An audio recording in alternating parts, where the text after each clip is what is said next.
Monetary Fund has warned of a looming financial crisis if policymakers across the world fail to pull up their socks. In its financial stability report, the IMF says that if policy changes are not undertaken immediately, the market turmoil seen over the past 6 months could really intensify.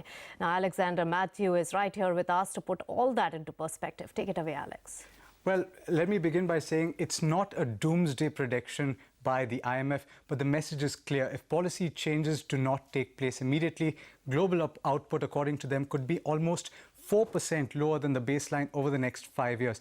The IMF has said that risks to global financial stability have increased over the past 6 months, and this is because of higher economic risks and uncertainty, the persistent fall of commodity prices, and the concerns about China's economy. The IMF points out that while the situation in markets has improved since February, the turmoil should be used as a warning to do more to ensure global stability. It says that 3 major global challenges need to be addressed through policy changes.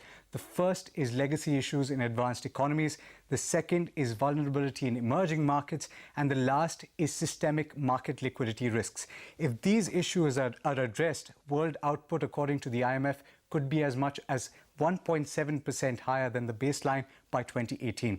With respect to the first issue that has been highlighted, the IMF says that banks in many advanced economies are facing significant business model challenges and have long-standing legacy issues. It says that these banks must urgently address elevated non-performing assets using a comprehensive strategy. As far as the emerging markets are concerned, the agency says that they've effectively utilized buffers to tide over the global financial crisis, but those buffers are running out, and several emerging markets are running out of room to maneuver. So it is important to improve the resilience in those banks. Finally, on China, what the IMF is saying is that they have to set an ambitious policy agenda to tackle vulnerabilities that have set off a global chain reaction. They include addressing the corporate debt overhang, strengthening banks, and upgrading the supervisory framework for the financial system.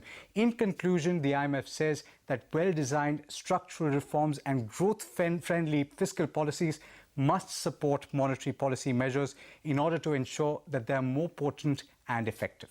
All right, getting more effective, but those are important details coming in from IMF. Thanks, Alex, for joining us with all the details on